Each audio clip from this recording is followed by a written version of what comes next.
I was 70 years old, and I believed the woman my son brought home was a blessing. I was wrong. On Logan's wedding day, as I smiled at the bride and thought my family would grow bigger, she looked at me in a way I'll never forget. Not the look of a daughter-in-law. It was the look of someone calculating how much longer she'd have to put up with this old woman. Like, comment with the city you're viewing from so I know how far this story has gone. And don't go anywhere, because what happens next will leave you speechless. I want to tell you something that took me a long time to admit, even to myself. For most of my adult life, I believed that if you loved someone unconditionally, they would eventually feel that love and return it in kind. I believed that patience was a virtue, that family was sacred, that blood and loyalty meant something permanent. My late husband Gerald used to say I had too much faith in people. He'd say it with a soft kind of sadness, like he could see something I couldn't. I used to laugh it off. I thought he was being cynical. I understand now what he meant. My name is Evelyn Carter. I'm 70 years old. I have lived on this land, 32 acres of it, for 41 years. I raised my son here. I buried my husband here. I tended the garden here through summers so hot the ground cracked and winters that turned the creek to glass. This place is not just property to me. It is the shape of my entire life. And for a period of nearly 2 years, I came within a signature of losing all of it. The story I'm about to tell you begins, as the worst betrayals always do, with a smile. Her name was Vanessa Brooks, or rather, Vanessa Carter, after the wedding. Logan brought her home for the first time on a Thursday evening in late September. I remember the exact quality of the light that day, that amber gold that pours through the kitchen window right before sunset and makes everything look like an old photograph. I had made pot roast. I had set the table with the good dishes. I heard his truck on the gravel before I saw it, and I felt that flutter in my chest, the one I hadn't felt since he was a little boy coming home from school. Logan was 43 years old, and he still had that effect on me. He was my only child. He was, for a long time, the center of my world, and I am not ashamed of that, though I have since come to understand how much of my blindness about him grew from that very love. He came through the back door first, and then she stepped in behind him, and I'll be honest with you. My first thought was that she was beautiful, not in a warm way, in a precise way. She looked like a woman who had been assembled very carefully. Her hair was that particular shade of dark auburn that doesn't happen by accident. Her clothes were understated but expensive, the kind of expensive that doesn't announce itself, that just makes cheaper things look smaller by comparison. She was maybe 38. She had a handshake like a businesswoman and a smile that arrived exactly on cue. "Mrs. Carter," she said, "I've heard so many wonderful things." I smiled back. I told her to call me Evelyn. I pulled the roast from the oven and we sat down to dinner and I watched my son watch her. And I remember thinking, he's gone. He's completely gone on this woman. The way a man looks at someone when he's lost himself inside the idea of her. I told myself that was a good thing. I had prayed for Logan to find someone, not in a religious way, just in the quiet, private way a mother hopes for her child's happiness.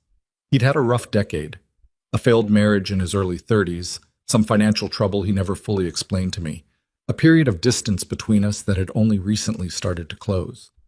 I thought Vanessa was the reason the distance was closing. I thought she was good for him.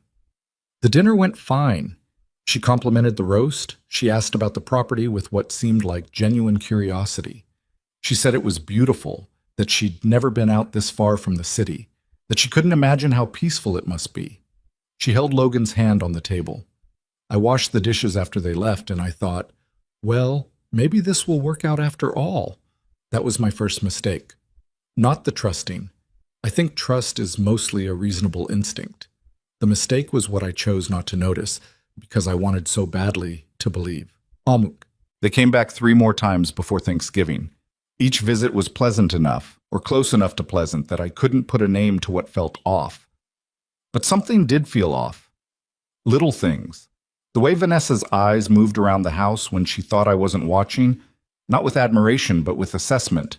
The way she'd pick up an object and turn it over in her hands, a framed photo, a piece of pottery I'd had for 20 years, and set it back down without comment.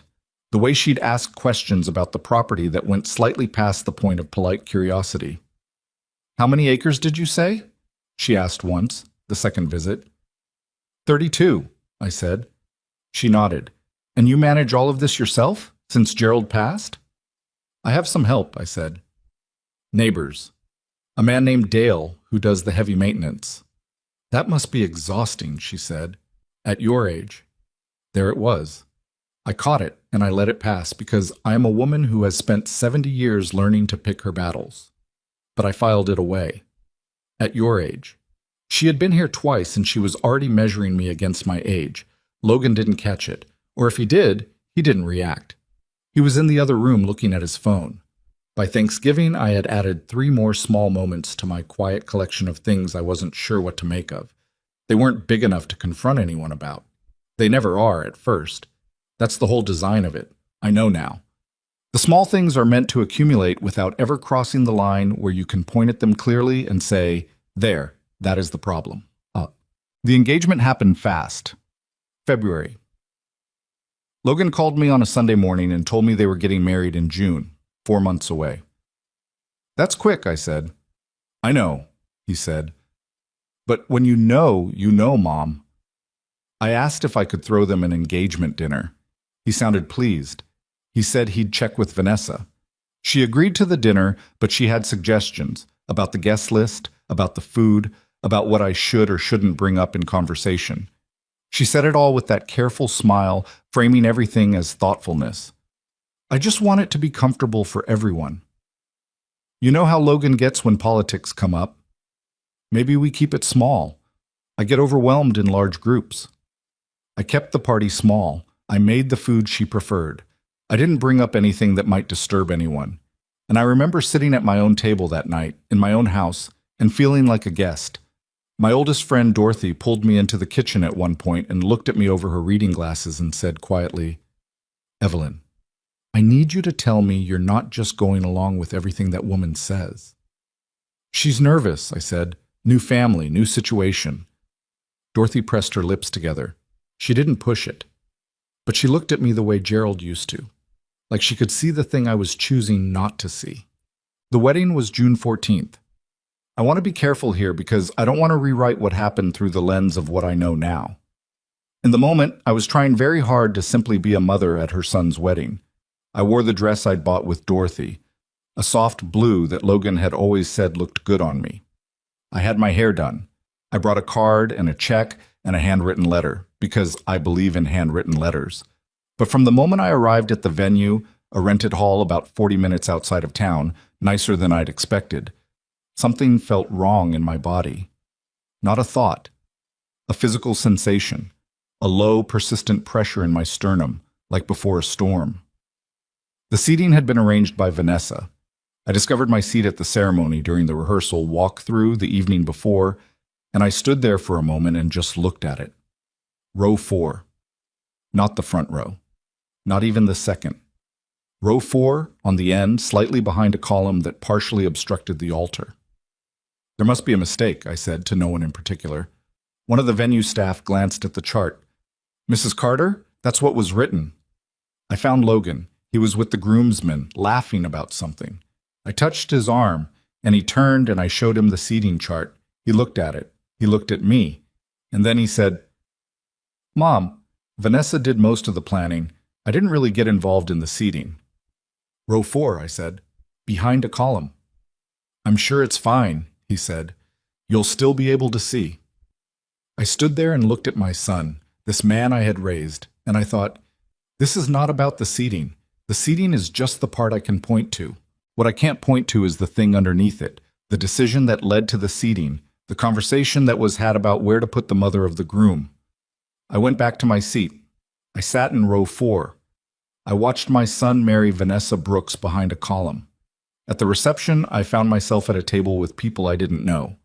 2 of Vanessa's cousins and their spouses, all of them polite but clearly confused about who I was. I introduced myself as Logan's mother. One of them looked mildly surprised. Oh, she said, I thought his mother was... I didn't realize you'd be here. I didn't ask what she'd thought. I wasn't sure I wanted to know. Vanessa made her rounds through the reception with the focused efficiency of a woman completing a task. She reached our table last. She hugged the cousins, laughed at something one of the husbands said, and then turned to me and gave me a smile that didn't quite reach her eyes. "Evelyn," she said, "I'm so glad you could come." Like I was a guest, like I was someone who had been graciously included. Not the mother of the groom, not the woman who had rocked Logan to sleep for 3 years and driven him to every baseball practice, and sat with him through his divorce, and loved him through every version of himself he'd ever been. I could come. How lovely that I could come. I smiled back. I said congratulations. I hugged my son when he came by, and he held on for a moment longer than I expected, and I told myself that meant something. I drove home alone that night. The house was quiet. I sat in the kitchen with the lights off for a long time before I went to bed. The honeymoon was 2 weeks in Portugal. I knew this because Logan texted me a photo of the ocean on day 3 and nothing else. I texted back, "Beautiful. Thinking of you both." He sent a thumbs up. When they returned, Logan called less. Not completely gone. He's not a cruel man, my son. But the calls became shorter, more distracted. He'd pick up and then I'd hear Vanessa's voice somewhere in the background, not saying anything clearly, just present, and Logan would say, "Hey, Mom, can I call you back in a bit?" And sometimes he did, and sometimes he didn't. I didn't push. I have never been the kind of mother who demands. Maybe that was another mistake. I've thought about it a great deal. They came for Sunday dinner the first week of August, the first time I'd seen either of them since the wedding. I had made Logan's favorite, chicken and dumplings, a recipe that had been my mother's. I'd been looking forward to it all week. Vanessa was in a particular mood that day, not rude exactly, more like a woman who had decided to dispense with pretense because she felt secure enough to do so. She sat down at my kitchen table and looked around with an expression I can only describe as someone appraising real estate. "How long have you had this kitchen?" she asked. "Since Gerald and I renovated it in 1998, I said. "About 26 years? She said. Not cruelly, just that sound, the sound of quiet dismissal. Over dinner, she began. It was subtle at first, the kind of thing you'd feel foolish calling out directly. She mentioned a neighbor of theirs, an older woman, who had recently moved into a care facility. "She seemed so capable," Vanessa said. "Right up until she wasn't. These things can change overnight, at a certain age." I looked at her. She looked at her food. "I'm in good health," I said. "Of course," she said quickly. "Of course you are, Evelyn. I'm just saying, it's smart to plan ahead. Logan and I have been thinking about it, actually, about what makes the most sense, long term, for everyone." Logan was looking at his plate. "Logan," I said, "what have you been thinking?" He set down his fork. "Just, practical stuff, Mom. Like, this property is a lot to manage, and we worry about you being out here alone." "I've been out here alone for 4 years," I said, "since your father passed." "I know," he said. "But you weren't 70 then." There it was. Again. The age. Always the age. I got up and refilled the breadbasket, and when I came back to the table I changed the subject to his work, and we got through the rest of the dinner without another incident. But when they left, I sat down in Gerald's old armchair in the living room, and I thought very clearly, with a steadiness that surprised me, something is coming. I don't know what it is yet, but something is coming.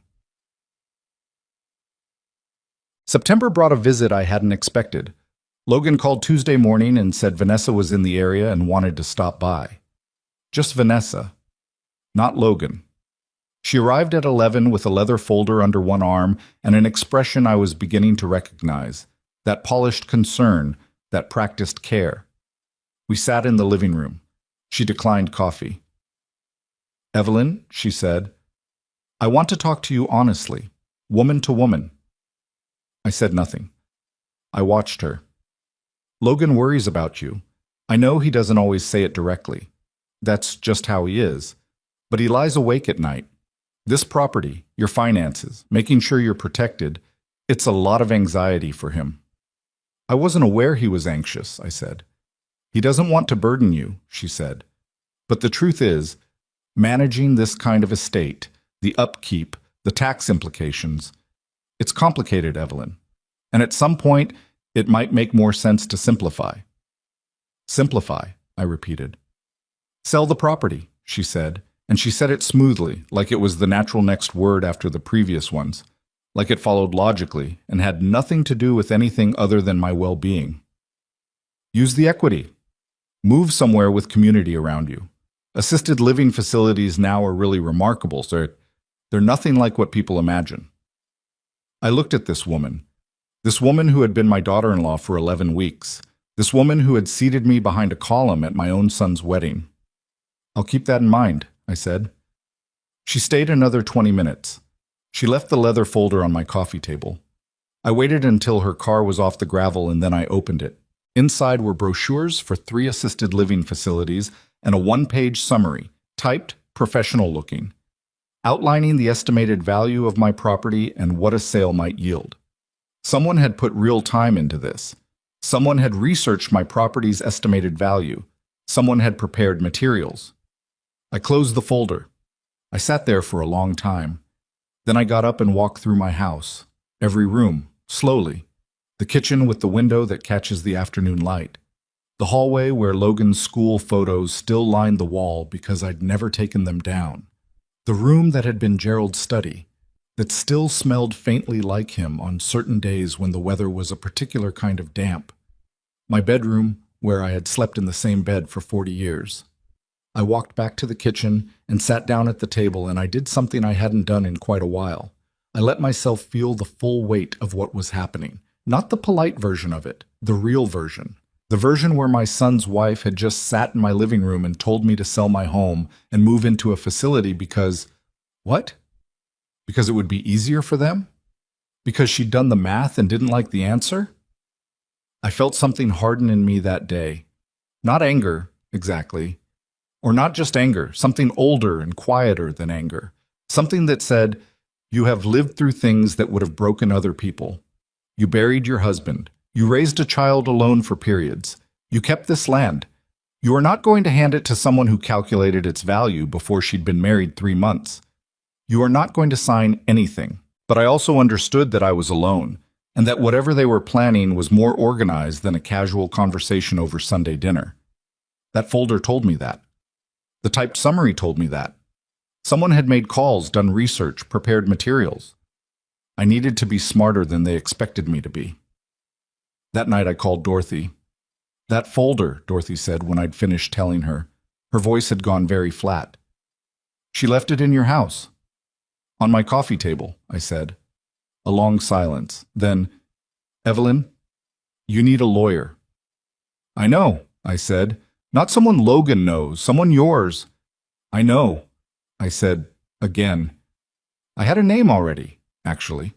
A man Gerald had mentioned once, years ago, an attorney who handled estate and property law, someone Gerald had done business with briefly. Calvin Mercer. I didn't know if he still practiced, but I was going to find out.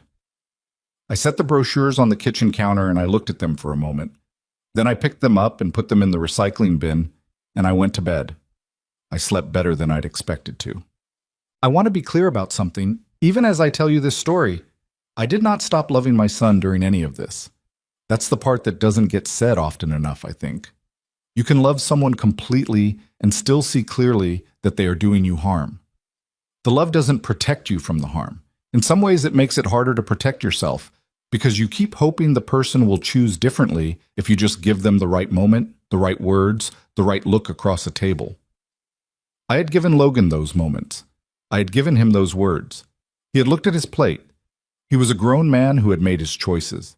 I couldn't make them for him. All I could do was make mine. October. I contacted Calvin Mercer's office on a Thursday morning from my cell phone, in my car, parked a half-mile down the road from my house.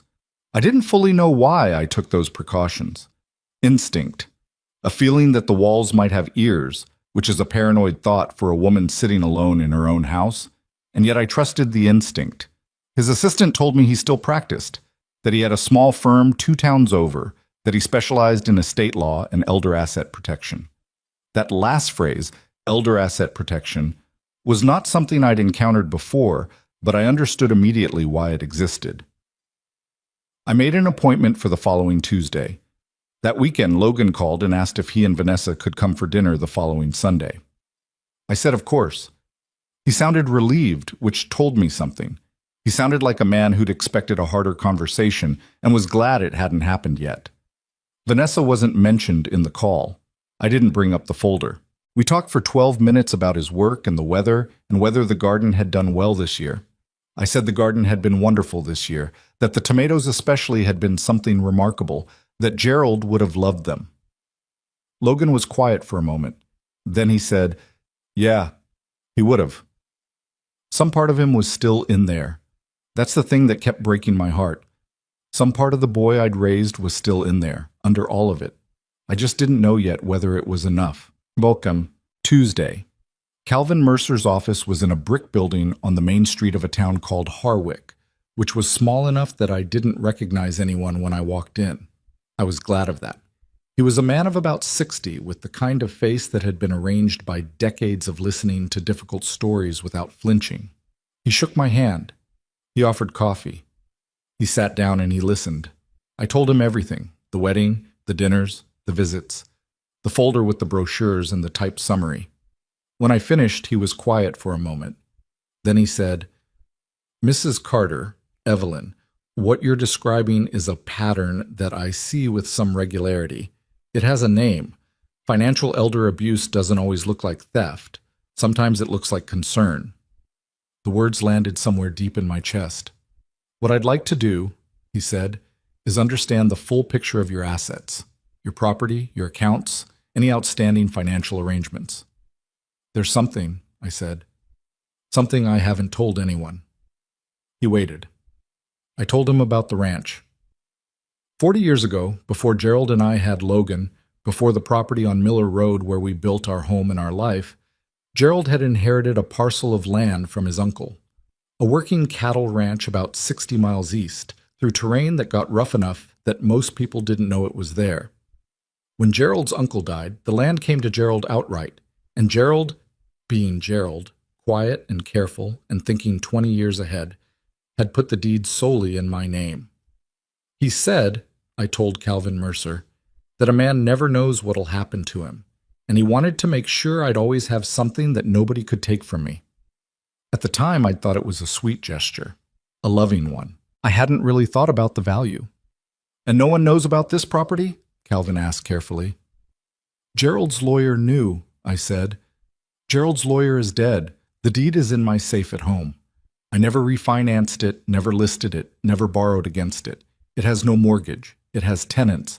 A family has been running cattle on it for 12 years and paying me a lease. Calvin Mercer looked at me for a moment. Then he said, Evelyn, do you know what that land is worth today? I told him what Gerald had estimated a long time ago. Calvin was quiet again, but this time the quality of the quiet was different. He turned to his computer. He typed something. He turned the monitor to face me. I looked at the number. I sat very still for a moment. That's the current estimated market value, he said, based on land records and comparable sales in that region. It may be higher. There's been significant development interest in that corridor in the past 18 months.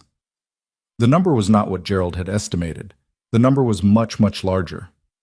All right, I said when I found my voice. All right, he agreed. We talked for another 90 minutes about what protections existed, about what to document, about what to do if someone showed up with paperwork, about what to do if that paperwork had already been drafted somewhere that I didn't know about. When I left his office, the afternoon was cold and bright, and I sat in my car for a few minutes before I started the engine. Gerald had seen it. He'd seen it before there was anything to see, before Logan's marriage, before any of this. He'd looked ahead the way only Gerald could, that quiet, forward-facing intelligence that I had loved in him for 40 years, and he had made sure. I put my hand on the steering wheel. Thank you, I said, to no one in the car, and yet to someone specific. Then I drove home through the afternoon light, and I did not mention any of it to anyone. I set the table for Sunday dinner. I put Gerald's old cast iron on the stove, and I waited. Sunday dinner came and went without incident, which somehow made everything worse. Logan ate 2 helpings of the chicken and dumplings and told me it was just like he remembered, which should have felt like something good, and instead felt like watching a man stand on the edge of something he didn't know was there. Vanessa was pleasant, measured. She asked about my garden, commented on the curtains in the living room, helped clear the table without being asked. All of it performed with such consistency that I found myself, just for a moment, wondering if I had misread the folder, if maybe I had let suspicion outrun evidence. Then, as they were putting on their coats to leave, Vanessa turned to me with her hand on the door frame and said, "Evelyn, I've been meaning to ask, do you have a financial advisor, someone who manages your accounts?" Not aggressive, conversational, the way you'd ask someone if they'd seen a good movie recently. "I manage my own affairs," I said. "Of course," she said. Logan and I have someone wonderful if you ever wanted an introduction. These things can get complicated, especially estates that haven't been recently reviewed." I looked at her. She held my gaze with that practiced calm. "I'll keep it in mind," I said, the same words I'd used before, the same even tone. When their headlights left the driveway and the gravel went quiet, I stood at the kitchen window and let out a long breath. She was probing. Still probing. The folder hadn't worked, so now she was coming at it from another direction, through a financial advisor, through the idea of my accounts being complicated, through the same slow, patient pressure she'd been applying since August.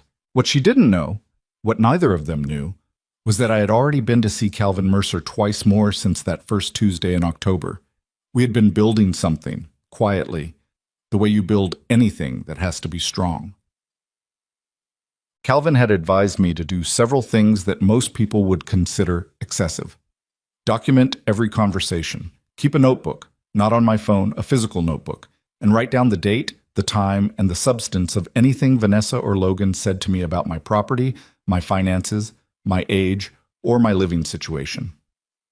He told me not to change anything about my behavior, not to become cold or evasive, not to stop taking their calls or cancel dinners. He told me to be exactly who I had always been, because the moment I changed my behavior, I gave them a reason to tell a story about me. "People who do what I think they're doing," he said at our second meeting, "they need a narrative. They need you to seem confused, unstable, unable to manage your affairs. If you're the same Evelyn Carter you've always been, they don't have a story." So I remained exactly who I was. I answered my phone. I made dinners. I smiled at Vanessa's questions. And every night before bed, I opened the small green notebook I kept in the drawer of my nightstand and I wrote down what had been said. By November, I had 14 entries. They were not dramatic entries, individually. That was the thing that made the pattern so insidious, Paul. No single conversation would have alarmed anyone who read it in isolation. A comment about my age, a question about my finances, an offhand remark about the property being a burden for a woman alone, a brochure left on a table, an unsolicited suggestion about a financial advisor. Individually, they were the kinds of things people say without thinking. Together, they formed something. Calvin read through my notes at our third meeting and was quiet for a moment. "This is a campaign," he said, not angrily, just stating what was on the page. "I know," I said. "The question is what form it takes when it escalates. Because this will escalate, Evelyn. This kind of thing doesn't stop at suggestions. Eventually, they'll come to you with paperwork." I told him I understood. "When they do," he said, "I need you to call me before you read a word of it. Not after. Before." I told him I would. What I didn't tell him, not yet, was that I was also doing something else, something he might have tried to talk me out of, or at least complicated with cautions and qualifications. I had started driving out to the ranch. Not all at once. I wasn't ready for that. The first time I just drove the highway until I hit the turnoff, then sat on the shoulder with the engine running and looked at the land through the windshield. 60 miles of nothing, gradually giving way to open pasture, to sky that goes wider than you remember sky being. The fencing was in better shape than I'd expected. The Delgado family, the tenants, Ramon and his wife Lucia, and their 2 adult sons, had kept the place carefully. Better than carefully. They had loved it. The second time I drove all the way in, Ramon met me at the gate with the kind of careful deference a man shows when he isn't sure what a visit means, whether the land he's worked for 12 years is about to change hands or simply have its owner stand in it for an afternoon. I told him nothing had changed. I told him I just wanted to see the place. He relaxed visibly. He showed me around. The main house was a single-story structure, old but solid, with a covered porch that faced west toward a horizon that made you feel like the world had more room in it than you'd been operating under. The cattle were healthy. The creek that ran through the back 40 had been kept clear. They had built a small equipment shed with their own money and kept meticulous records of everything they'd spent on the property. I stood on that porch for a long time. Lucia brought out coffee. We sat in the cold air, and I looked at the land that Gerald had put in my name 40 years ago. The land he'd understood was a protection even when I didn't. And I felt something I hadn't felt in months. I felt like myself. November became December, and the pressure from Vanessa increased in the way that Calvin had predicted. Not dramatically, but steadily, the way water gets into a foundation. She called me directly now. Not Logan. Her. She called on a Wednesday afternoon and asked how I was doing in a voice that had warmth on the surface and strategy underneath it. "I've been thinking about you," she said. "Being out there alone through the holidays? It must be quiet." "I like quiet," I said. "Of course," she said. "But Evelyn, honestly, how are things? The house, the upkeep, everything?" "Everything is fine, Vanessa." A pause. Then, "Logan and I have been talking. We feel like we haven't been doing enough, making sure you're taken care of. And I know you're independent. I know that's important to you. But part of loving someone is making sure they're not struggling in silence, you know?" I wrote it in the notebook that night. Struggling in silence. She had found a way to invent a problem that didn't exist and present it as concern for me. "I appreciate that," I had said on the phone. "I really do." She must have taken that as encouragement, because the next call came 4 days later. This time she mentioned a specific facility. Not the brochures from before, a new one, something she described as really more of a resort community than a care facility. She had a contact there. She could arrange a tour. "I don't need a tour," I said, and this time I let a small edge into my voice because I wanted her to hear it without making it a confrontation. A beat. "Okay," she said carefully. "I hear you. I hope you know this comes from a place of genuine care." "I know you care," I said. After I hung up, I sat with the phone in my hand for a long moment. The careful phrasing, the retreating when pushed, then returning again. Genuine care. This comes from a place of genuine care. It was so practiced that it was almost impressive if you could detach from the thing it was being used to accomplish. I called Calvin the next morning. "It's moving faster," I told him. "I expected it would, around the holidays," he said. "People feel pressure around the end of the year, financial decisions, estate decisions. There's a psychological pull toward resolution. I want you to be ready, Evelyn. If they're going to make a move, it'll likely be early in the new year." "What kind of move?" I asked, though I had an idea. "Paperwork," he said. "Some kind of document that gives them authority over your assets, power of attorney, or something disguised as a simpler arrangement. They may bring someone with them when they present it, make it feel official and routine." I looked out my kitchen window at the bare winter yard. "I'll be ready," I said. Ted. Christmas was strange. Logan came alone. Vanessa was visiting her family, he said, a trip that had been planned for months. I believed him, though I also noticed he hadn't mentioned it before. He arrived on Christmas Eve with a bottle of wine and the slightly sheepish energy of a man caught between two places, and not quite at home in either. We decorated the tree, the two of us. He put the star on top the way he had since he was 9 years old, standing on the second step of the stepladder, and for a while we were just a mother and son in a warm house in December, and it almost felt like nothing was wrong, almost. "Mom," he said at some point in the evening, sitting across from me with his wine glass, "are you happy? Like, genuinely? Out here?" I looked at him. "This is my home, Logan." "I know, I'm not saying it isn't." He turned the glass in his hands. "I just wonder sometimes if you're lonely." "I have friends," I said. "Dorothy. The Hendersons down the road. I'm on the library board. I keep busy." "I know," he said again. He seemed to be building up to something and then not quite getting there. "I just want to know you're okay." Are you asking because you want to know? I said gently, or because someone else wants to know? He looked up, and there it was, a flash of something in his face. Not guilt exactly, awareness. He knew what I was asking. Mom, I'm not looking for an argument, I said. I'm just asking. Is this your question or Vanessa's? A long silence. He drank some wine. He looked at the tree. She worries about you, he said finally. That's all? It was not an answer. He knew it wasn't. I didn't push it further because I didn't want to ruin what little we had salvaged of the evening, and because I understood that pushing Logan directly had never worked and never would. He was not a man who arrived at things through confrontation. He arrived at them slowly, through accumulation, if he arrived at all. We watched an old movie after dinner, and he fell asleep in the armchair the way he used to when he was a teenager, mouth slightly open, looking younger than he was. I covered him with the quilt from the back of the couch and went to bed. In the morning, he made coffee, and we were careful with each other in the way you are when a conversation has gotten too close to the truth and retreated. He hugged me for a long time before he left. I love you, Mom, he said. I love you too, I said. And I meant it completely and without condition. Which was exactly why what was happening hurt the way it did. January 3rd. Vanessa called in the morning and said she and Logan wanted to come by that weekend. She had someone she wanted me to meet, a financial planner who could help simplify things. Her word, simplify. I had heard that word from her enough times now that it had lost all meaning and gained a new one. That sounds fine, I said. I called Calvin before I'd been off the phone with her for 60 seconds. This is it, he said after I'd described the call.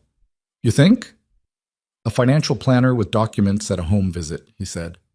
Yes, that's the setup, Evelyn. They're not coming to have a conversation. They're coming with something to sign.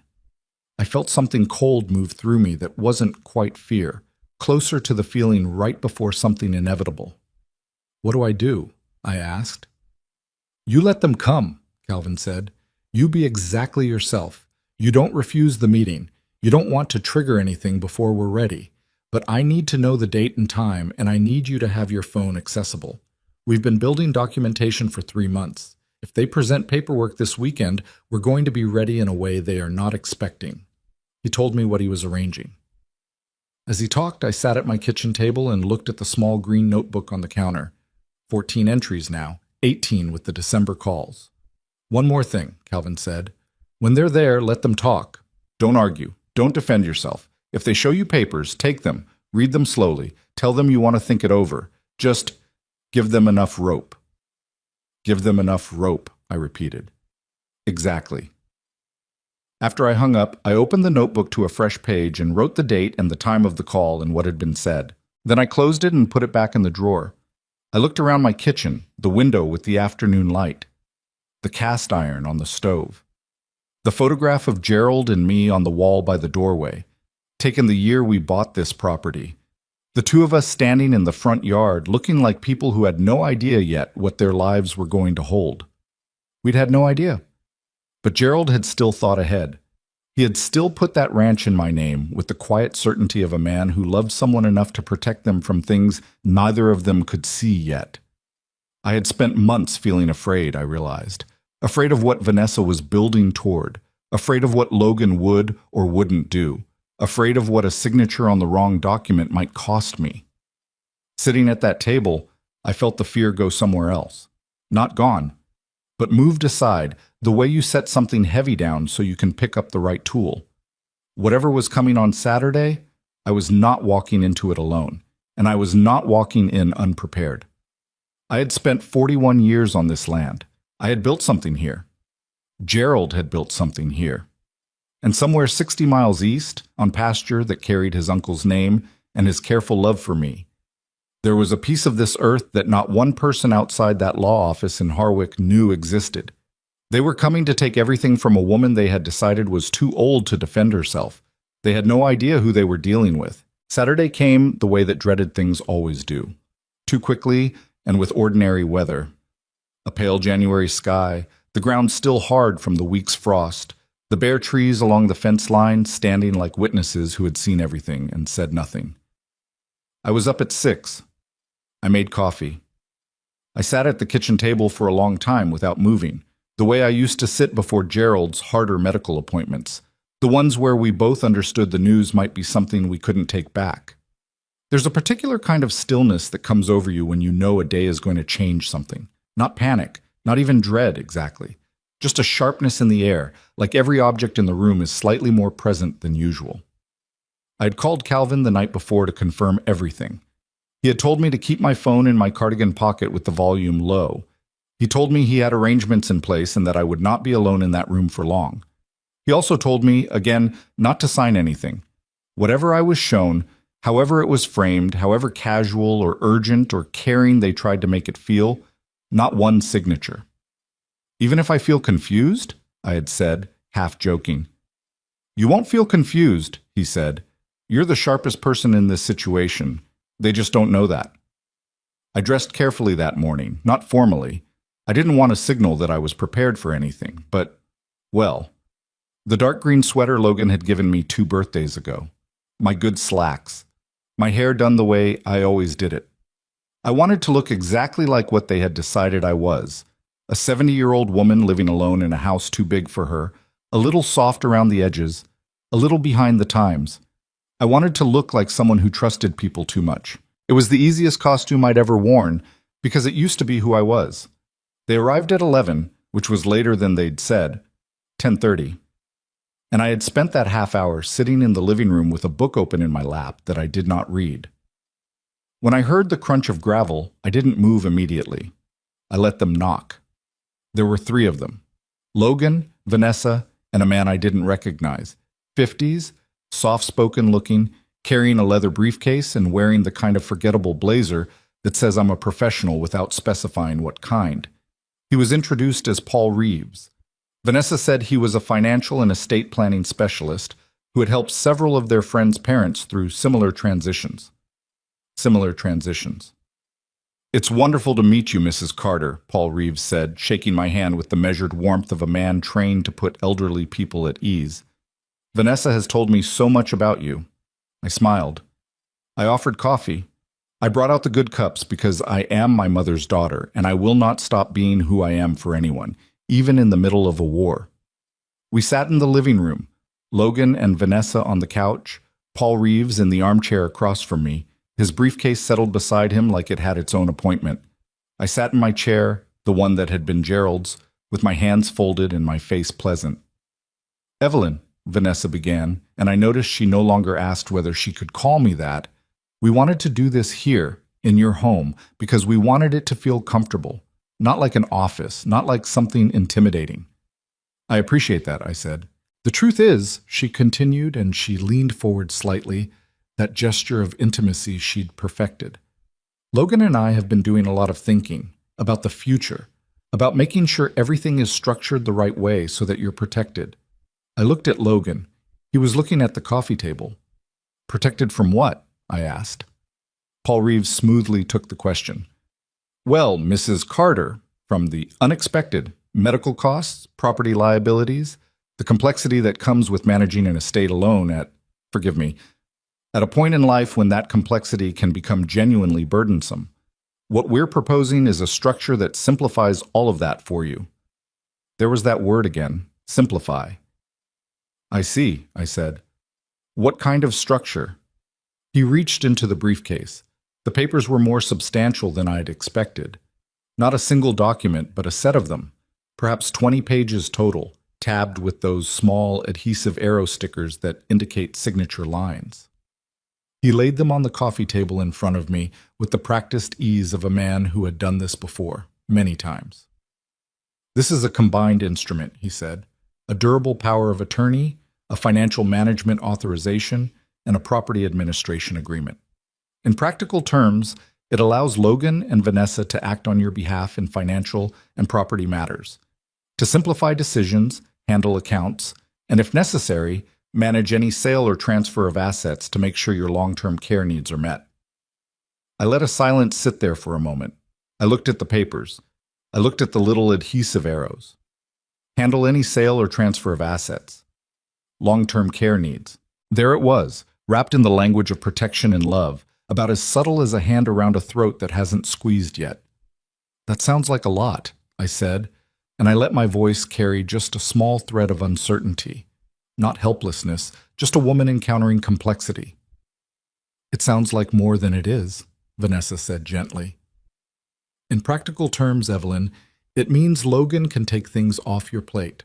The property taxes, the accounts, the maintenance decisions, all of that becomes his to manage, so you don't have to worry.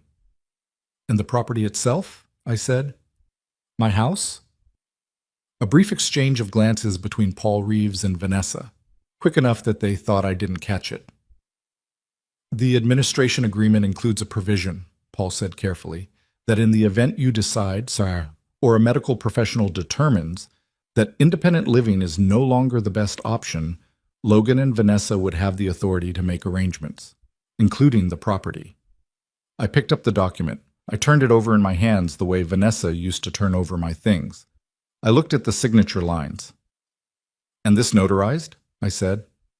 Paul is a licensed notary, Vanessa said. Of course he was. I set the papers back on the table. I did not reach for a pen. I looked at my son. Logan, I said, look at me. He did. It cost him something. I could see that.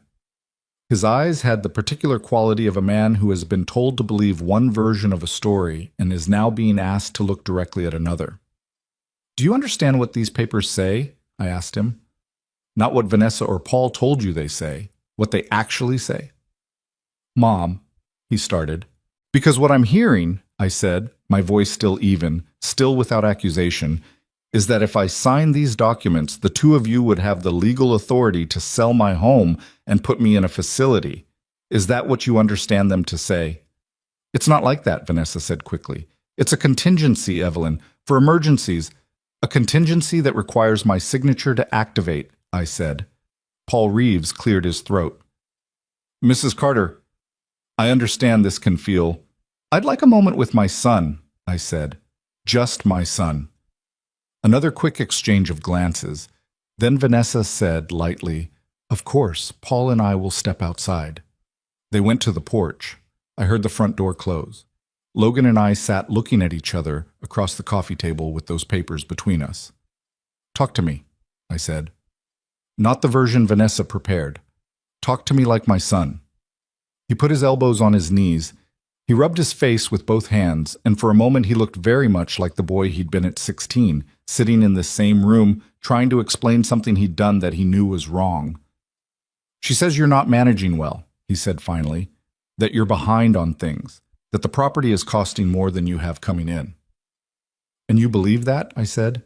I didn't want to, he said, but I also, Mom, I don't actually know what your finances look like.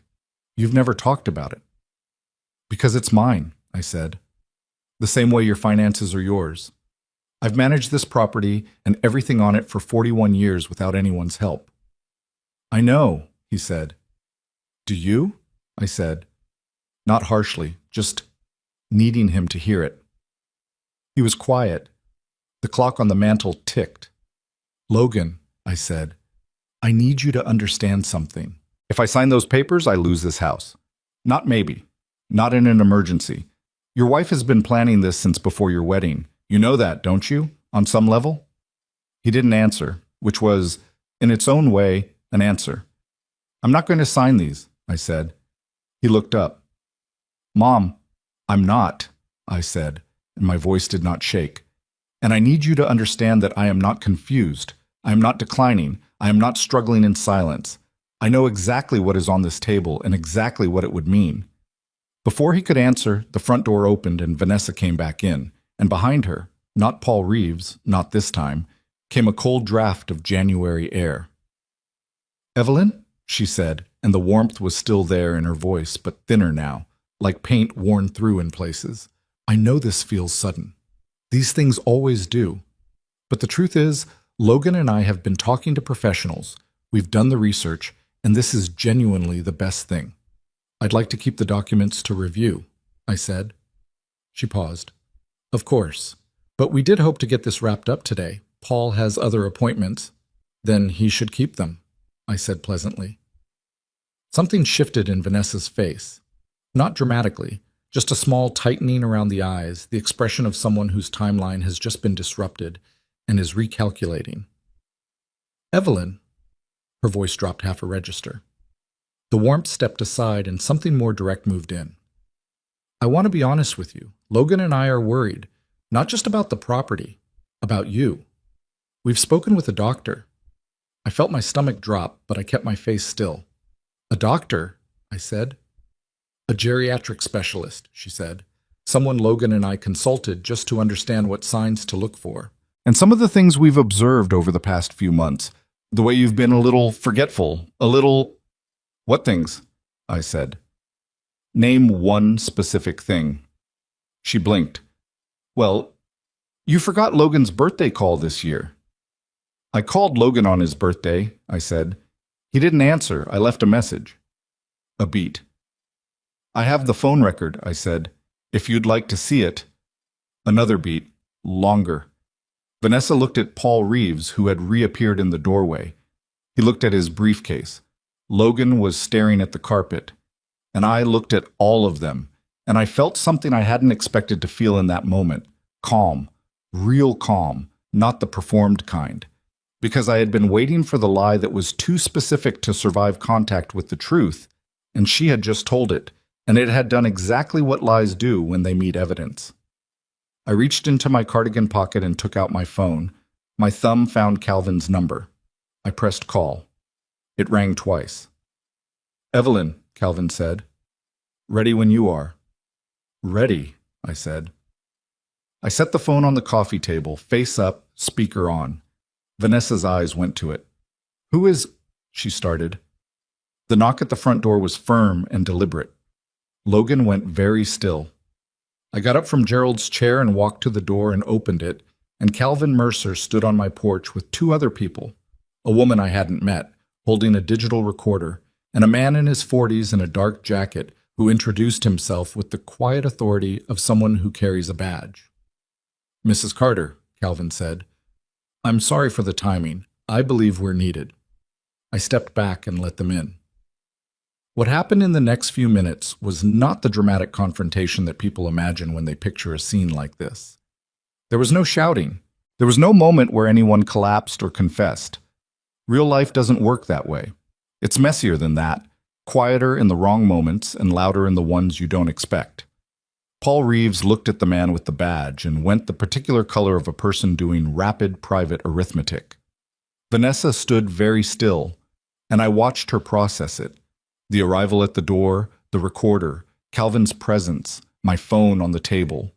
Watched her understand in real time that the room she had walked into was not the room she had prepared for. Her eyes moved from Calvin to me, and in that half second I saw something in her face that she could not fully control. Not guilt, not yet. Calculation. Still calculating, still looking for the exit. This is a private family matter, she said to Calvin. Firm, professional. Impressive, honestly, given the circumstances. Mrs. Carter asked me to be here, Calvin said, and the documents your associate was presenting to her contain several provisions I'd like to examine. He looked at Paul Reeves. Mr. Reeves, he said, I'm going to need your notary credentials and the originating authority for these documents. The preparation paperwork, the authorization chain, all of it. Paul Reeves looked at his briefcase. He looked at the badge. He said quietly, I may need to make a call. You're welcome to, Calvin said. Logan had not moved from the couch. He was sitting with his hands between his knees, and he was looking at me with an expression I hadn't seen on his face since he was a child. Something raw and disoriented, like a person waking up in a room they don't immediately recognize. I looked back at him. I didn't look away. I wanted him to see my face, the face of the mother who had loved him without condition for 43 years, in this room, in this house, on this day that had been designed to take all of it from her. I wanted him to see it clearly. Because the thing about a reckoning is that it doesn't happen to one person in a room. It happens to everyone. And whatever came next, the investigation, the legal proceedings, the unwinding of whatever Vanessa had built, Logan was going to have to live with the fact that he had been in this room, that he had brought these people to my door, that he had sat on my couch and looked at that carpet while his wife told lies about me in my own living room, He was going to have to decide what to do with that. The investigator was going through the documents now, methodically, page by page. Calvin was on his phone in the kitchen doorway. The woman with the recorder was asking Paul Reeves questions in a low, professional voice, and he was answering them with the increasingly careful tone of a man who has just understood that being on the wrong side of this situation is a legal problem, not just a personal one. Vanessa had sat down. She was very still. The warmth, the practiced concern, the measured smile, all of it had receded, and what sat in my living room chair was a woman who had made a plan and watched it stop working in real time. I stood in my kitchen doorway and looked at my living room full of people. Outside, a crow landed on the fence post by the garden and sat there for a moment, looking at the frozen ground. Then it flew off into the pale January sky. I thought about Gerald. I thought about what he would say if he could see this room right now. I thought he would probably say very little, because he was a man who had always preferred to act over speaking. I thought he would have put his hand on my shoulder.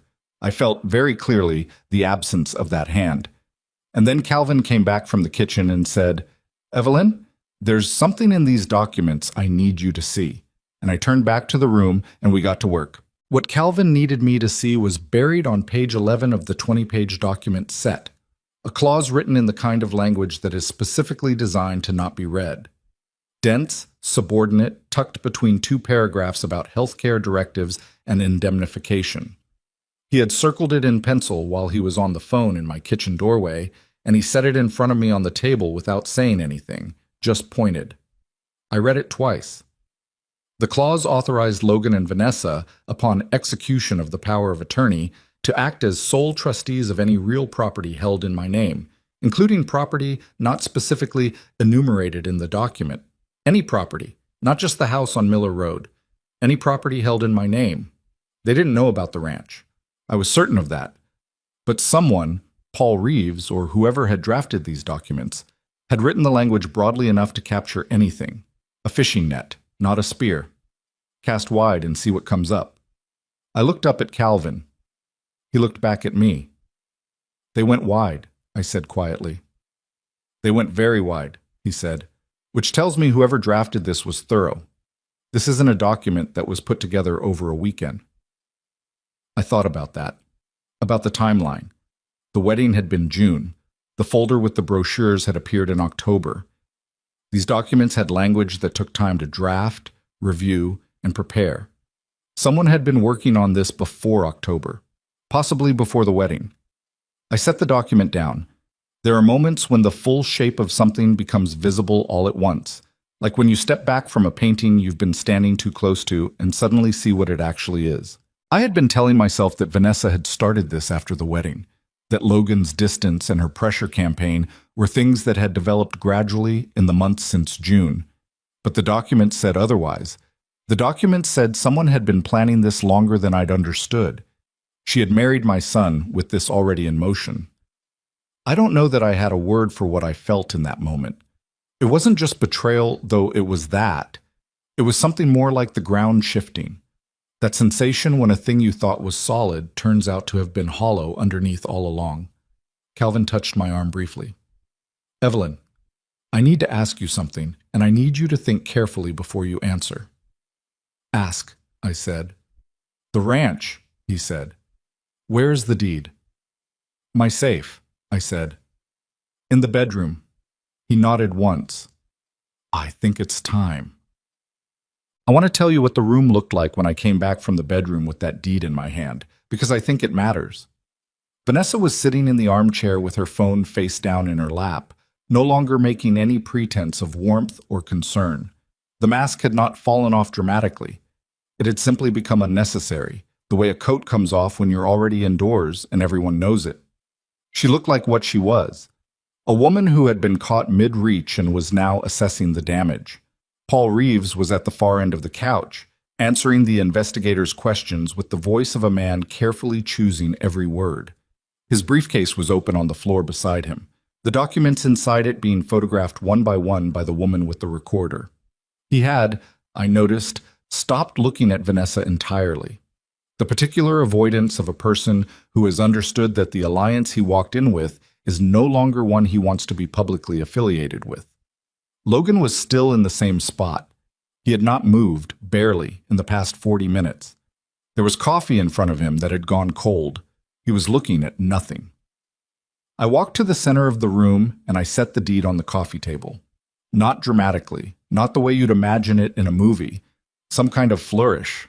I just set it down, flat, the way you'd set down a grocery list. "There's something I'd like everyone here to see," I said. Calvin was already moving. He picked up the deed, examined it briefly, and passed it to the investigator, a man named Garrett, I had learned, who worked in financial fraud out of the county office 2 towns over. Garrett looked at it. He looked at the address. He looked at the parcel number.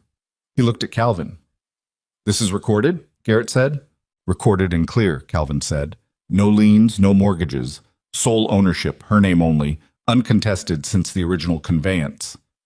Garrett set it on the table and looked at Vanessa. I watched him look at her. It was the look of someone adding a column of numbers and arriving at a total that has changed the nature of the problem. Vanessa looked at the deed. Then she looked at me. And I looked back at her, and I want to tell you that I felt triumphant in that moment, because I think that's what a story like this is supposed to contain. The moment of reversal, the look on the villain's face, the clean satisfaction of justice. But the truth is more complicated than that.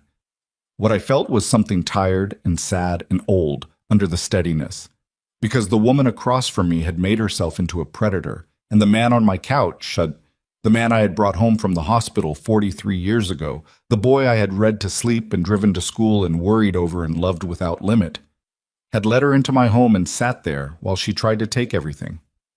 That was the thing that kept landing, underneath everything else. Not Vanessa. Vanessa was a stranger who had done stranger things. Logan was my son. "Evelyn?"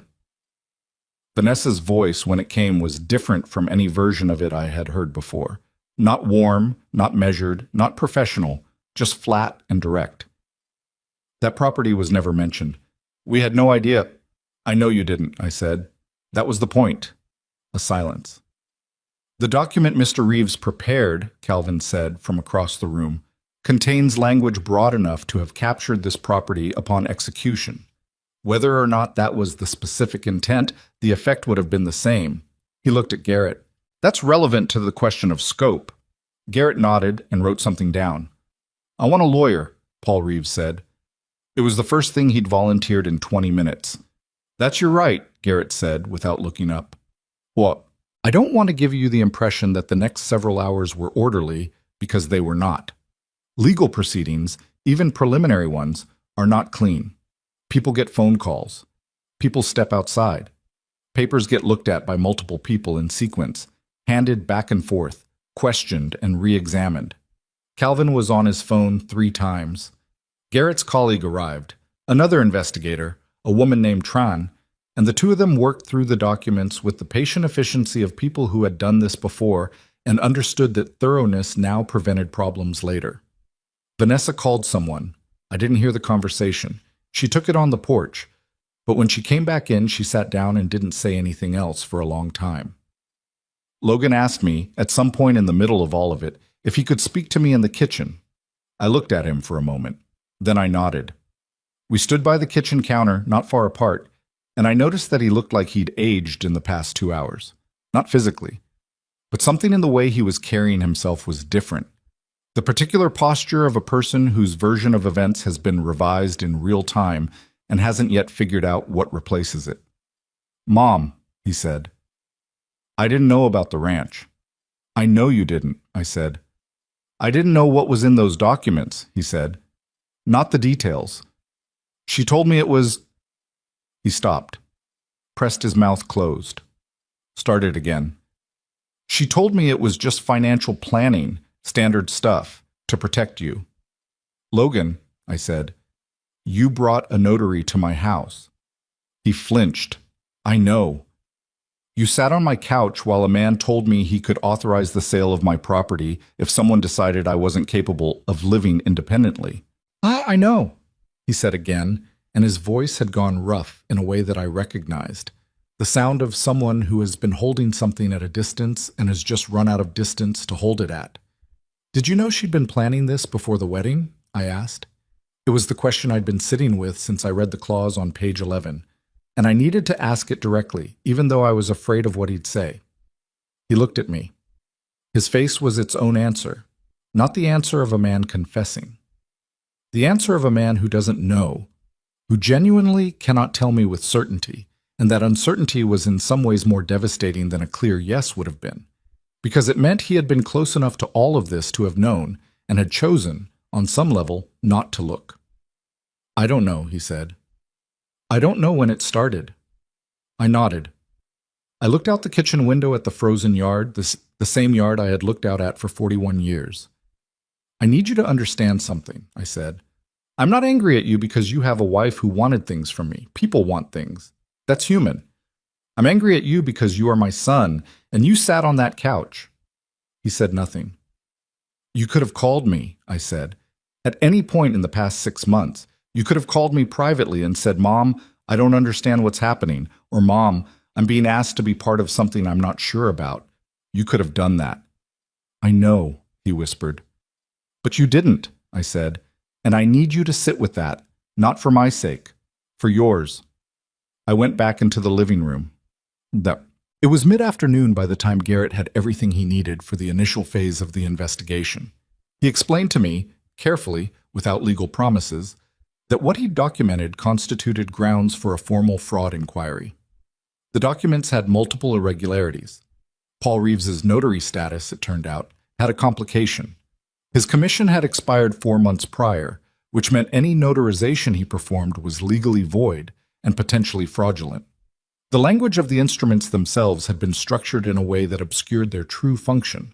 What was framed as a planning document was, in practical effect, a mechanism for involuntary asset transfer. What happens to him? I asked, meaning Paul Reeves. That depends on what the investigation finds, Garrett said, but operating as a notary with an expired commission on a document that misrepresents its purpose to an elder, that's not a small problem. Paul Reeves left my house that afternoon without his briefcase. Garrett took it as part of the documentation. He walked out to his car and drove away, and I have not seen him since. Vanessa left shortly after. She walked past me in the hallway without saying anything. Not an apology. I hadn't expected one. Not a threat. I think by then she understood that threats had no more purchase here.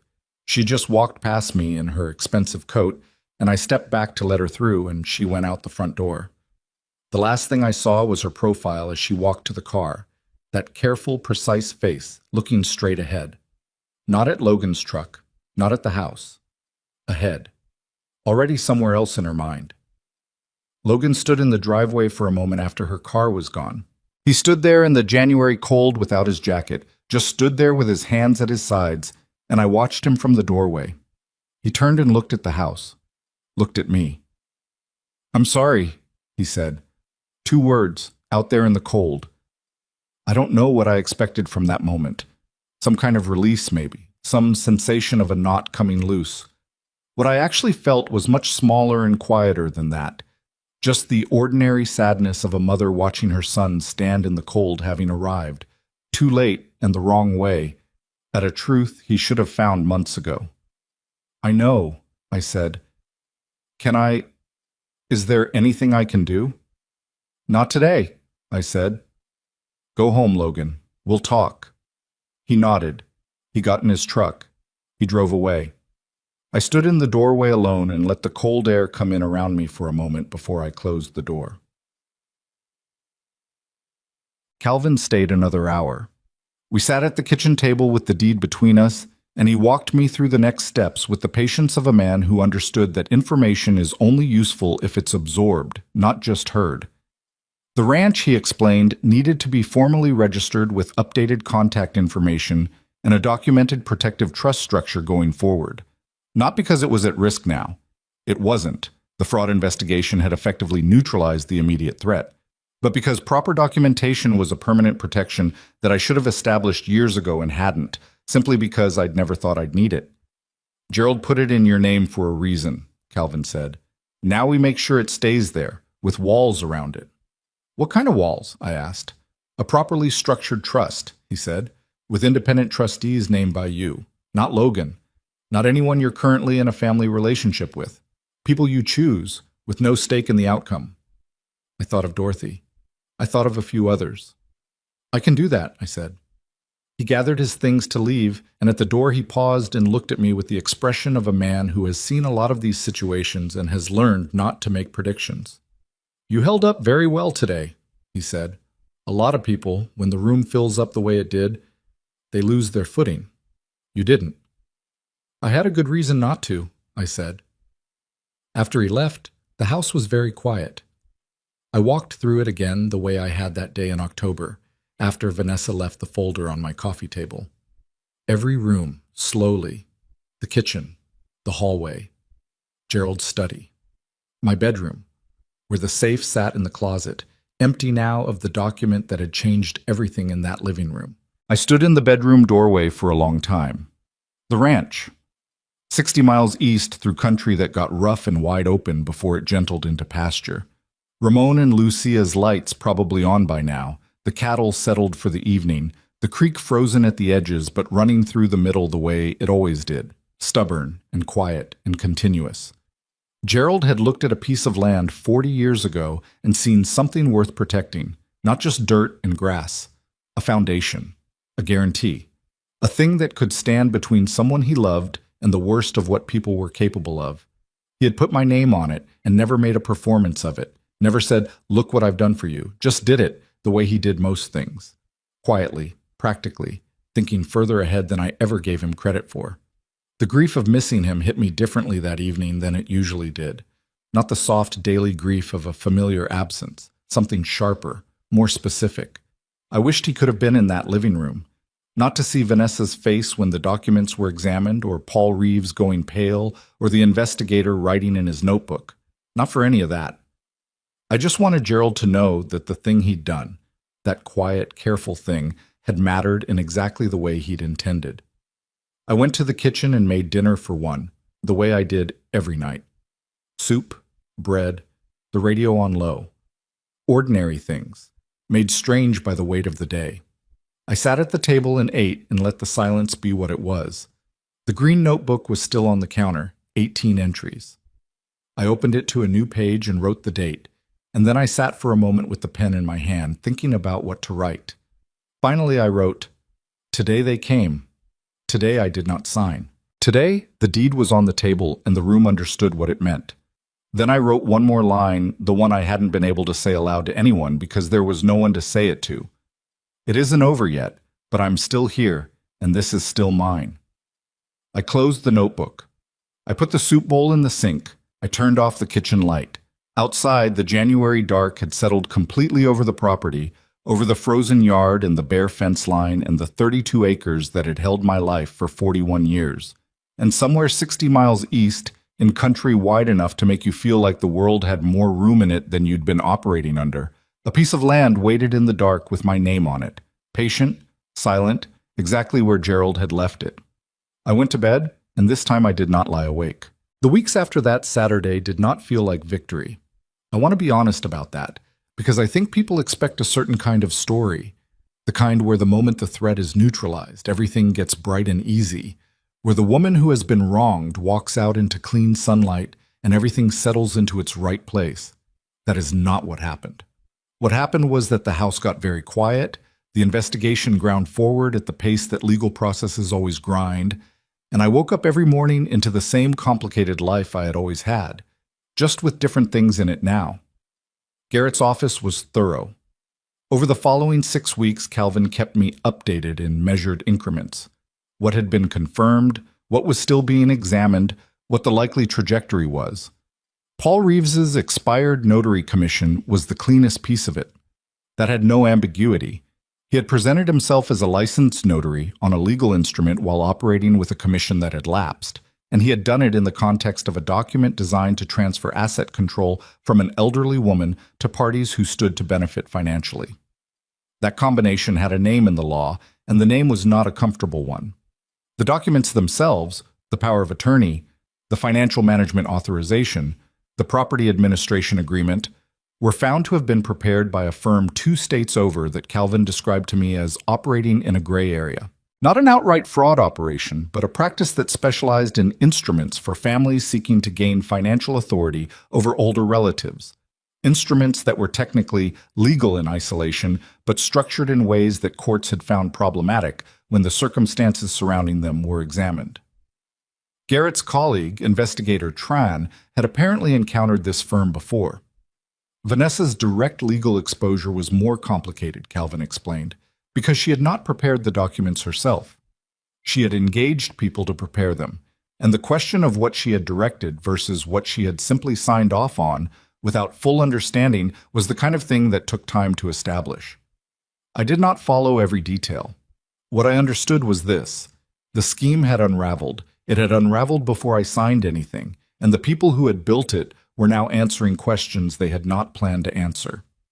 Paul Reeves entered into an agreement with the county office that resulted in the permanent revocation of his notary commission, among other consequences. I did not ask for further details. Calvin offered them, and I told him I had enough. What I needed to focus on was the trust. We established it in February. Calvin guided me through every decision: the structure, the trustees, the terms. Dorothy was my first call. She picked up on the second ring, and when I explained what I needed, she said, "Evelyn, I have been waiting for you to ask me to do something useful for 6 months." And I laughed for the first time in what felt like a very long while. The other trustees were a man named Herbert Okafor, a retired judge I had known peripherally through Gerald's professional connections, and a woman named Sandra Reyes, who ran the legal aid office in the next county and whom Calvin had recommended for reasons that became clear the more I understood about what she did. The trust placed both properties, the house on Miller Road and the ranch, under a structure that I controlled entirely during my lifetime, with protections that would require multiple independent parties to act in concert before any significant decision could be made about either property. Not a complicated arrangement, just a solid one. The kind of thing that should probably exist for anyone who owns land and has family members who might someday disagree about what to do with it. Gerald would have done this years ago, I told Calvin when we signed the final papers. Most people don't, he said. They think about it and they put it off because it means thinking about difficult things. You did it because you had to, but the effect is the same. I drove home that afternoon through February cold, past fields that were bare and gray and waiting for spring, and I thought about the word protection. How long I had misunderstood what it meant. I had thought protection was something you gave other people, your children, your spouse. I had not understood, not fully, that it was also something you owed yourself. Logan called in March. Not the careful, managed calls of the past year, the ones where he sounded like he was performing normalcy from behind a distance. This was different. He called on a Tuesday evening, and when I answered, he was quiet for a moment before he spoke, the way people are quiet when they've been thinking about something for a long time and have finally run out of reasons to wait.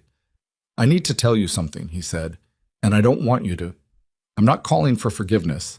I just need to say it." "All right," I said. "I knew it wasn't right," he said. "Not all of it. Not the details. But I knew, on some level, that what we were doing was... I kept telling myself it was for you, that it was care. But I knew. Somewhere I knew."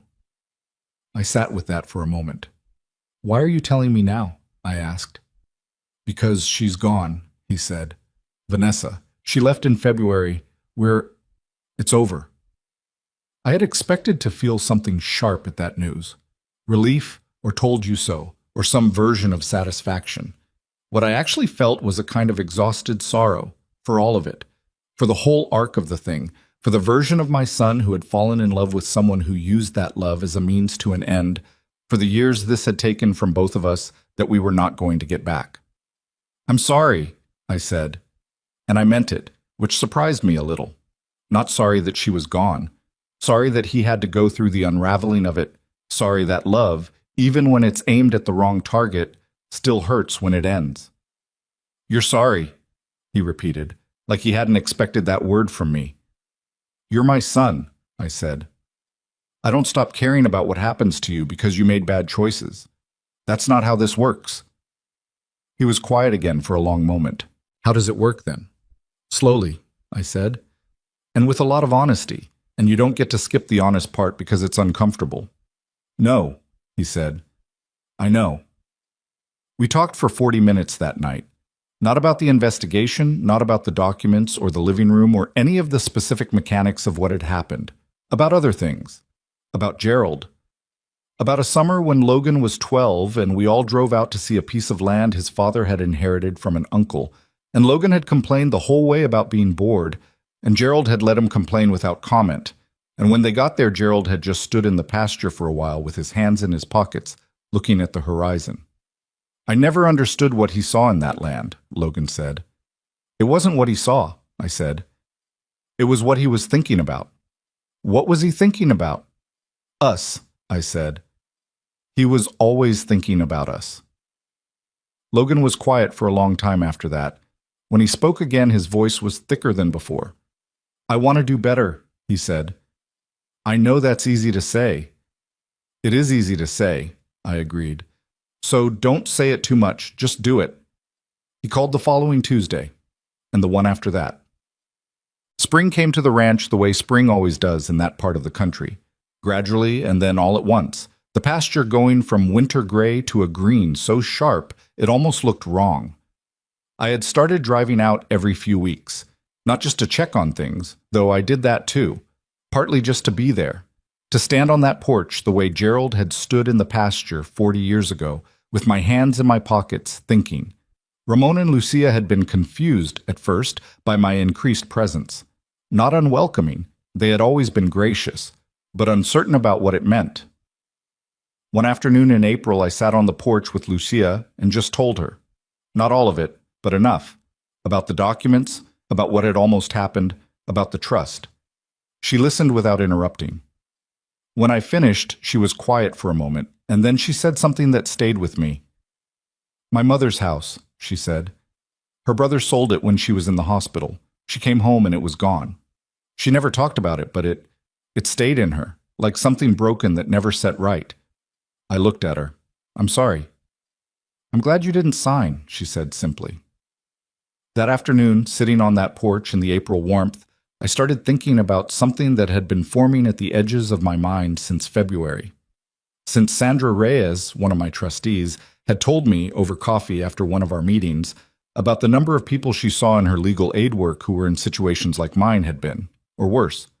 Older adults whose families had already gotten the signatures, who had already lost the house, already been placed, already had their financial lives handed over to people who treated them like burdens or like resources, depending on the day.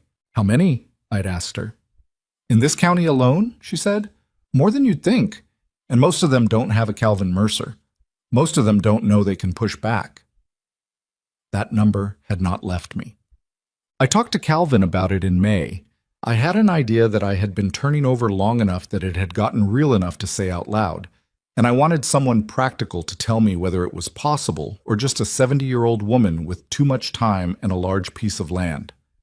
The ranch has the main house, I said, which is larger than what the Delgados need, and there's the equipment shed they built, and the south pasture that isn't being used for cattle.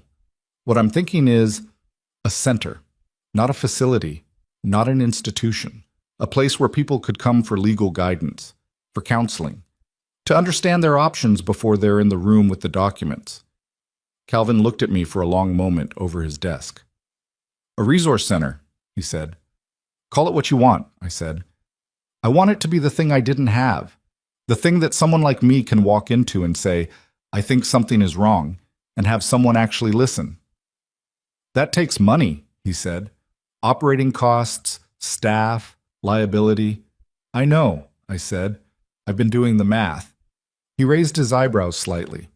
I handed him the folder I'd put together over the past 3 weeks. Numbers, estimates, a rough structural plan that Sandra had helped me think through. He read through it in silence. When he looked up, he said, This is not a small undertaking.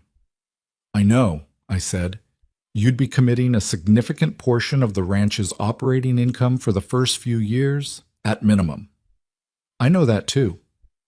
And you want to do it anyway. I didn't protect myself so I could just sit on a porch and watch the grass grow, I said. That land was put in my name so it could be useful. I'm trying to make it useful. He was quiet for a moment. Then he said, Sandra will want to be involved. I was planning to ask her. The county legal aid office has grant programs, he said, for exactly this kind of community legal support initiative. I know, I said. Sandra already told me about them. He looked at me. A small, genuine smile, the kind that doesn't announce itself. You've already talked to Sandra. Last week, I said. The Carter Ranch Legal Resource Center, that was the name we landed on, after a long conversation with Dorothy, who said we should call it something plain and honest, something that said exactly what it was without making people feel like they needed to dress up to walk through the door. We opened in September, not with a ceremony, I specifically did not want a ceremony, just a morning when the door was unlocked and the coffee was made and Sandra's intake coordinator was at the front desk, and 3 people came in that first week and sat down in the front room and talked about things they had been afraid to say anywhere else. By December, we had seen 31 people. Not all of them were in crisis. Some of them were exactly where I had been in October, a year before, sitting with a folder of brochures on their coffee table, not yet sure what it meant, just knowing something felt wrong. Those were the ones I was most glad to see, because they had come before the signature, before the line that is so much harder to come back from. I sat in on some of the consultations when people consented to it, not to advise, that was for Sandra's team and the attorneys we'd partnered with, just to be present, to be the person in the room who could look at someone and say, without any professional framing, I understand what it feels like to sit in your own home and feel it being taken from you, and I can tell you that you do not have to let it happen. Dorothy came out every Tuesday. She organized the library of resource materials we kept for visitors, and she made the coffee, and she had a quality I had underestimated for 40 years, an ability to make a frightened person feel like they were sitting in someone's kitchen rather than a legal office. That quality was worth more than most of what money could have paid for. Logan came to the opening. He drove out on that September morning and stood in the front room of the ranch house and looked around at what we'd built, and I watched his face. Mom, he said. Don't, I said, not unkindly. Not today. Today is not about all of that. He nodded. He stayed most of the day. He helped Dale move furniture. He was quiet and useful, and he did not ask for anything, which was exactly the right thing to be. It was not fixed between us. I want to be clear about that.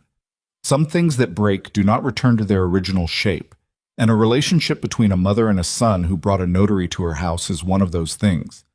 We had been talking every week since March. We had said honest things to each other that I think both of us had needed to say and hear for longer than either of us had admitted. There was real work being done, the slow, undecorated kind that doesn't look like anything from the outside, but is actually the hardest kind. Whether it would get to a place that felt like what we'd had before, I didn't know. I still don't.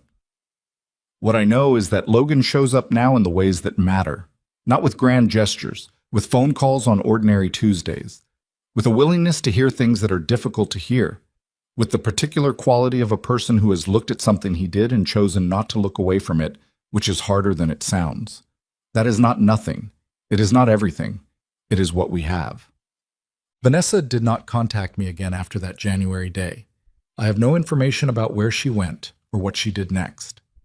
I do not think about her as often as you might expect. What I think about more when I think about the whole of it is the design of what she had built, the patience of it, the gradual escalation, the way each small thing was calibrated to stay just below the threshold where you could name it clearly. I think about how many people there are who operate this way, who have understood that the most effective way to take something from a person is to make them doubt whether they're capable of keeping it. That is what the Resource Center is for, not to punish people like Vanessa. The law handles that, imperfectly, in its own time, to interrupt the doubt, to give people something to stand on before the ground gets taken out from under them. Twas, I want to speak to you directly now, not as Evelyn Carter telling her story, as a person who has lived long enough to know some things with certainty and who believes you deserve to hear them plainly. If there is someone in your life right now who is questioning your ability to manage your own affairs, who is pushing you toward decisions that benefit them more than you, who uses the language of love and concern to justify reaching for what is yours. Hear me. That is not love. Love does not come with a leather folder and a notary. Love does not keep track of your property value. Love does not require your signature. You have the right to your own home, your own money, your own choices. Not because you have earned it by being perfect, or because your family agrees with you, or because a document says so. Because you are a person, and your life is your own, and no one, not your children, not their spouses, not anyone who smiles at you over Sunday dinner, gets to take that from you because they have decided you are old enough to be managed. Get a lawyer who is yours, not a family lawyer, not someone your children suggested, someone who works for you. Tell them what you have. Show them what you've been asked to sign. Document the conversations that feel wrong. Trust the feeling that something is wrong, because that feeling is usually right, and the people who are trying to take advantage of you are counting on you to talk yourself out of it. And if someone tries to tell you that protecting yourself is selfish, that standing firm is unkind, that a good mother or a good father would simply trust and agree, I want you to think about what Gerald did. A quiet man who said very little and thought very far ahead and put a piece of land in his wife's name because he loved her enough to protect her from things neither of them could see yet. That is what love actually looks like. Not possession, not control, not the management of another person's life for your own benefit. Protection. Freely given, with no signature required. I'm 70 years old. I live on 32 acres that I have kept for 41 years.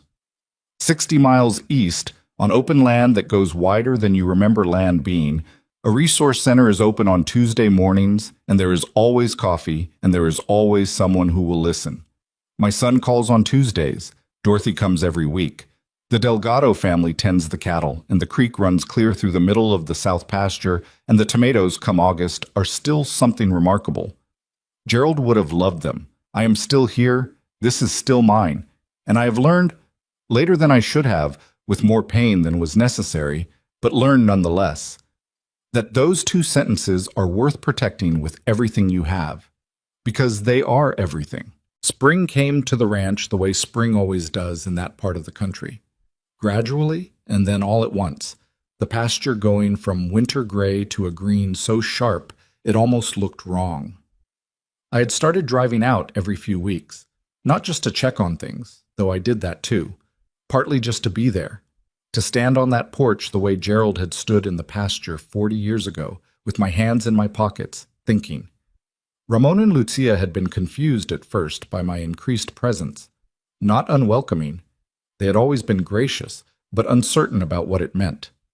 One afternoon in April, I sat on the porch with Lucia and just told her, not all of it, but enough, about the documents, about what had almost happened, about the trust. She listened without interrupting. When I finished, she was quiet for a moment, and then she said something that stayed with me. My mother's house, she said. Her brother sold it when she was in the hospital. She came home and it was gone.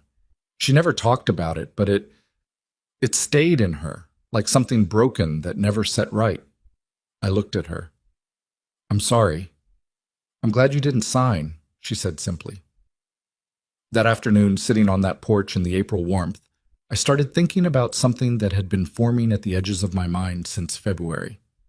Since Sandra Reyes, one of my trustees, had told me, over coffee after one of our meetings, about the number of people she saw in her legal aid work who were in situations like mine had been, or worse. Older adults whose families had already gotten the signatures, who had already lost the house, already been placed, already had their financial lives handed over to people who treated them like burdens or like resources, depending on the day. How many? I had asked her. In this county alone, she said. More than you'd think. And most of them don't have a Calvin Mercer. Most of them don't know they can push back. That number had not left me. What? I talked to Calvin about it in May. I had an idea that I had been turning over long enough that it had gotten real enough to say out loud, and I wanted someone practical to tell me whether it was possible or just a 70-year-old woman with too much time and a large piece of land. The ranch has the main house, I said, which is larger than what the Delgados need, and there's the equipment shed they built, and the south pasture that isn't being used for cattle. What I'm thinking is a center, not a facility, not an institution, a place where people could come for legal guidance, for counseling, to understand their options before they're in the room with the documents. Calvin looked at me for a long moment over his desk. A resource center, he said. Call it what you want, I said. I want it to be the thing I didn't have, the thing that someone like me can walk into and say, I think something is wrong, and have someone actually listen. That takes money, he said. Operating costs, staff, liability. I know, I said. I've been doing the math. He raised his eyebrows slightly. I handed him the folder I'd put together over the past 3 weeks. Numbers, estimates, a rough structural plan that Sandra had helped me think through. He read through it in silence. When he looked up, he said, This is not a small undertaking. I know, I said. You'd be committing a significant portion of the ranch's operating income for the first few years, at minimum. I know that too. And you want to do it anyway. I didn't protect myself so I could just sit on a porch and watch the grass grow, I said. That land was put in my name so it could be useful. I'm trying to make it useful. He was quiet for a moment. Then he said, Sandra will want to be involved. I was planning to ask her.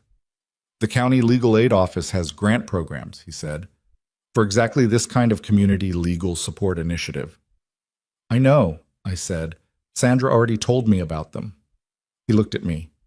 A small, genuine smile, the kind that doesn't announce itself. You've already talked to Sandra. Last week, I said. The Carter Ranch Legal Resource Center, that was the name we landed on, after a long conversation with Dorothy, who said we should call it something plain and honest, something that said exactly what it was without making people feel like they needed to dress up to walk through the door. We opened in September. Not with a ceremony. I specifically did not want a ceremony. Just a morning when the door was unlocked and the coffee was made, and Sandra's intake coordinator was at the front desk, and 3 people came in that first week and sat down in the front room and talked about things they had been afraid to say anywhere else. By December, we had seen 31 people. Not all of them were in crisis. Some of them were exactly where I had been in October, a year before, sitting with a folder of brochures on their coffee table, not yet sure what it meant, just knowing something felt wrong. Those were the ones I was most glad to see because they had come before the signature, before the line that is so much harder to come back from. I sat in on some of the consultations when people consented to it, not to advise, and that was for Sandra's team and the attorneys we'd partnered with, just to be present, to be the person in the room who could look at someone and say, without any professional framing, I understand what it feels like to sit in your own home and feel it being taken from you, and I can tell you that you do not have to let it happen. Dorothy came out every Tuesday. She organized the library of resource materials we kept for visitors, and she made the coffee, and she had a quality I had underestimated for 40 years, an ability to make a frightened person feel like they were sitting in someone's kitchen rather than a legal office. That quality was worth more than most of what money could have paid for. Logan came to the opening. He drove out on that September morning and stood in the front room of the ranch house and looked around at what we'd built, and I watched his face. Mom, he said. Don't, I said, not unkindly. Not today. Today is not about all of that. He nodded. He stayed most of the day. He helped Dale move furniture. He was quiet and useful, and he did not ask for anything, which was exactly the right thing to be. It was not fixed between us. I want to be clear about that. Some things that break do not return to their original shape, and a relationship between a mother and a son who brought a notary to her house is one of those things. We had been talking every week since March. We had said honest things to each other that I think both of us had needed to say and hear for longer than either of us had admitted. There was real work being done, the slow, undecorated kind that doesn't look like anything from the outside but is actually the hardest kind. Whether it would get to a place that felt like what we'd had before, I didn't know. I still don't. What I know is that Logan shows up now in the ways that matter, not with grand gestures, with phone calls on ordinary Tuesdays, with a willingness to hear things that are difficult to hear, with the particular quality of a person who has looked at something he did and chosen not to look away from it, which is harder than it sounds. That is not nothing. It is not everything. It is what we have. Vanessa did not contact me again after that January day. I have no information about where she went or what she did next. I do not think about her as often as you might expect. What I think about more, when I think about the whole of it, is the design of what she had built, the patience of it, the gradual escalation, the way each small thing was calibrated to stay just below the threshold where you could name it clearly. I think about how many people there are who operate this way, who have understood that the most effective way to take something from a person is to make them doubt whether they're capable of keeping it. That is what the Resource Center is for, not to punish people like Vanessa. The law handles that imperfectly, in its own time, to interrupt the doubt, to give people something to stand on before the ground gets taken out from under them. I want to speak to you directly now, not as Evelyn Carter telling her story, as a person who has lived long enough to know some things with certainty and who believes you deserve to hear them plainly. If there is someone in your life right now who is questioning your ability to manage your own affairs, who is pushing you toward decisions that benefit them more than you, who uses the language of love and concern to justify reaching for what is yours, hear me, that is not love. Love does not come with a leather folder and a notary. Love does not keep track of your property value. Love does not require your signature. You have the right to your own home, your own money, your own choices, not because you have earned it by being perfect, or because your family agrees with you, or because a document says so, because you are a person and your life is your own, and no one, not your children, not their spouses, not anyone who smiles at you over Sunday dinner, gets to take that from you because they have decided you are old enough to be managed. Get a lawyer who is yours, not a family lawyer, not someone your children suggested, someone who works for you. Tell them what you have. Show them what you've been asked to sign. Document the conversations that feel wrong. Trust the feeling that something is wrong because that feeling is usually right. And the people who are trying to take advantage of you are counting on you to talk yourself out of it. And if someone tries to tell you that protecting yourself is selfish, that standing firm is unkind, that a good mother or a good father would simply trust and agree, I want you to think about what Gerald did. A quiet man who said very little and thought very far ahead and put a piece of land in his wife's name because he loved her enough to protect her from things neither of them could see yet. That is what love actually looks like. Not possession, not control, not the management of another person's life for your own benefit. Protection. Freely given. With no signature required. I am 70 years old. I live on 32 acres that I have kept for 41 years. 60 miles east, on open land that goes wider than you remember land being, a resource center is open on Tuesday mornings, and there is always coffee, and there is always someone who will listen. My son calls on Tuesdays. Dorothy comes every week. The Delgado family tends the cattle, and the creek runs clear through the middle of the south pasture, and the tomatoes, come August, are still something remarkable. Gerald would have loved them. I am still here. This is still mine. And I have learned, later than I should have, with more pain than was necessary, but learned nonetheless, that those two sentences are worth protecting with everything you have, because they are everything.